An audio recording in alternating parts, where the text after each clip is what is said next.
Yeah. Good evening and welcome to the March 7th HPC meeting.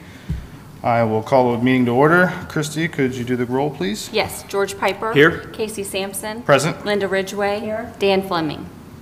Absent.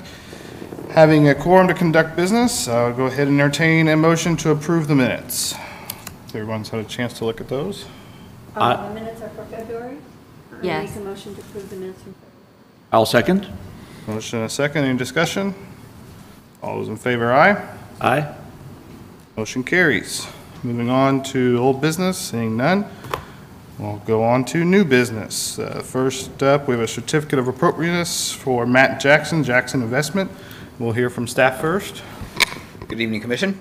Tonight, the agenda is a little unique for the first time. I think every time I come up here, I say it's always unique, so I don't know if it'll ever be the same. But tonight, we have two amendments to previously issued COAs. The first agenda item is Jackson, Matt Jackson, with 127 and 129, which was a COA issued by this commission.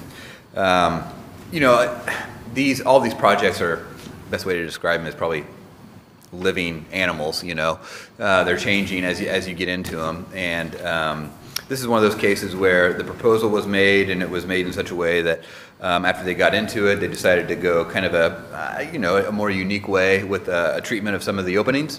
So I felt like it should come back to you just for your blessing. So a very unique feature that Mr. Jackson is trying to add to the building is kind of a, I don't know how to describe it, an indoor/outdoor space. The very northeast corner of the upstairs has some craziness going on with the windows, and I think I submitted that to you. And he's going to, instead of putting windows in some of these spaces, leave them open and install a space that's open aired in this one corner. So. One of the spaces had something done to it over time, the space directly above the periwinkles, and it's kind of an odd opening. He is going to, and I submitted that to you in the my best attempt of a Photoshop, kind of square that off and brick that in. Remove the siding that's in that space and install which is a safety feature for this open space, and it all boils down to building code, you know, and safety, life safety issues. So the window opening, instead of being a window, will have more or less just like a glass feature in the bottom third of it, bottom half-ish, and to act as like a railing for the opening space. So, you know, in my opinion and staff's opinion, this change isn't damaging the historic character of the building. It's not, you know, bricking in necessarily any of the window openings. It's just using the window openings in a different way. In fact, you know, you might even be able to argue adding a little bit of character to the use of the building. So, and if at such time, you know, the interior layout of the space changes, windows can be installed in these spaces, just as if the rest of the windows on the upstairs are being installed today. So I don't know if I did a very good job of explaining that, but that's kind of the story in a nutshell. Okay. Any questions for staff at this point? If not, if the applicant would like to come forward and speak if he wishes. If you could just state your name, and we know the address for the record. Yep, Matt Jackson on 127, 129 North Meridian. And like Derek said, as we were getting into the building and taking it out, this was a item where we really never knew what it was there for in the first place. Still haven't figured that part out. But there's actually a rise in the back of the space that is about 3 steps, so about a 2-3 foot raise.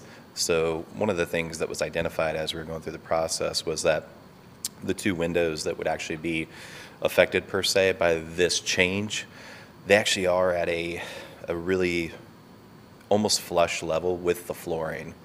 And with that, we had some concerns like, okay, well, if a small child was up there or just some freak occurrence happened and the window was open, somebody could, you know, fall through. And one of the results we thought of is like, okay, well, what if we created just this outdoor patio where it's still covered by the roof? If we created that, then it might prevent any of those issues, because one of the code requirements we had was that all the windows be operable. So every single window that was ever operable is required to be operable. And so the bottom half of those will be able to open. The top half won't, because the windows are so large they'd be too heavy to all fully open. So the bottoms will open and will have some type of a screen in it, but it is even with the floor. So this was a concept we had to say, okay, we can get rid of that really ugly siding and make a neat space, but it does affect then us filling in those two former window spaces, but takes away that concern of, okay, it's indoor space and there could be a hazard through that. So that the very last opening on that northeast corner, the top half of that will be open at all? Is that, did I read that correctly? So the window or the square, Of the square? that'll be, actually won't be filled in, that'll be open air. Open air? Yes, Okay, fully that's open what I air with thought. a railing. Okay. Yeah, so the railing, per the code, I can't remember exactly how high it goes up, but it will be like a glass inlay for railing height. Kind of what you'd see at maybe a Colts game, where at the top of a landing, there's that glass that serves as a... And I'm by no means a code expert, but would have you considered like an iron bar or a We have. ballast? You're correct, actually. So even though there would be glass there would be a little iron as well. Okay. Yeah, to hold that, yes, to hold that glass in. Otherwise, the glass would have to be really, really, really thick, and at that point, it's still not as strong as with the iron. So there is some iron that would be included into it, but iron and glass, so it's not, just like a solid sheet of material. Okay. Yeah. We're talking about the window that's above the periwinkle? Yeah, and it was never really a window. That we've kind of Yeah. figured that out. It You can wasn't see a window. where the brick was filled in, so Correct. hard to tell what it used to be. I know, we're not sure. We are not Now, sure. the pipes that are there across that will still be there? How No, long? those will be removed Okay. too. So Okay. another kind of eyesore piece that we would have probably we could have left it, I guess, technically, if we didn't take that out, this paneling, but now with the paneling being removed, it Yeah. definitely has to Well, move. That's good. Yeah. But how is this going to work with weather as far as, That's a good question. So we've actually calculated the runoff too. So the nice part is, because it is at that end of the building does slope from the west face to the east face in a downward angle. So all there's gutters there on the back now that will just simply tie into. So it could rain into that space, and there will be a drain that will go directly to that gutter. So really, just like any roof runoff would be treated. is it going to be standable? Is this? Yes. You're going to have access and? Yes. Yeah, so there'll be an interior, kind of like a glass door with a glass door front that would be locked, that we could open and walk out onto that. Now, on the other side of that then, is this the only opening, and then it's just like a box, or will you see air? Yeah, so that's the largest opening, but those two windows, so there'd be a window that would be on the east face, and then the very first window that's north facing to the west of the large opening does encompass. So you'll have a cross, There'd be a little cross breeze, yeah. which, which is good if you can have a little patio there and you can see clear through and get some light. Yes. Sounds cool. Okay. Any other questions from the board? No. All right, thank you very much. Okay, no problem, thank you. Well, with that, I would entertain a motion to approve the COA as submitted. So moved? Motion and second. I'll second. Motion and second, any discussion? All those in favor say aye. Aye. Aye. Motion carries. Thank you very much. Just hurry up and get done so we can see it. All right. What is the timeline on that to finish it? Windows in, and I'll just give you a quick update. What we're looking like is the windows were actually ordered today, and so they were all open today. Everything was out of there, so it actually looked really nice. But windows were ordered today. Tuck pointing starts probably midweek next week, depending on the weather, and then the lead time on the glass was about 3 weeks, maybe 4, because of our exterior trim color being a little unique, because white isn't used as much. But to fit the historical side of the exterior of the windows, we needed white. So we could be 4 or 5 weeks on that, but as a tuck pointing is going to start from the west face of the building on the south side and wrap around. As soon as the glass gets in, they'll just start right behind him. So the nice part is we won't have to worry about messing up the windows after tuck point, or from a tuck pointing perspective. And we're still looking May 15th. Yeah, so it's fast, but timing's looking good, so. Good. Yeah. I'm excited to Again, see it. thank you very much. I Thank you. appreciate it. All right, the second item under new business is a certificate of appropriateness for a paint color change. We'll hear a staff report first. Yeah, this is, I'm representing the property owner as well tonight. He lives in Chicago, so I felt like this was such a request that it didn't necessarily need him to be here tonight. So it's a building that's already painted. This is 223 South Lebanon Street, legally 223 South Lebanon Street. I believe its address is 221 South Lebanon Street, but parcel-wise, it's actually 223. So John Fricano is the owner.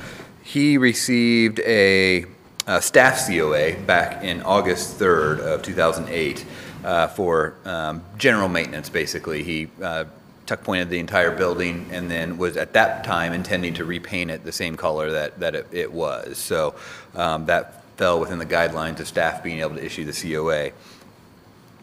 He came back to me probably in January and said he was kicking around changing the color of the building from a gray to the submitted color that you see in the report, which is a Sherwin-Williams Renwick Golden Oak. That is in the historic line of Sherwin-Williams colors. So taking it more from a gray to a more neutral kind of light tan khaki color. So that is the request tonight for this property. Okay, thank you very much. Board, has everyone got a chance to look at the color submitted? Any questions or discussion on the matter? Refresh my memory, is it on brick? I mean, the trim is one thing, but the body of the building is brick? Or? This is all the brick on the building. It's 97% of the building is brick. There's very little trim on it. The only trim really is the little roof system that has been installed somewhere over the years on top there, and he's not changing the color of that. This is just the brick that is already painted. So, and by the guidelines, any change in color, the commission has to issue the COA.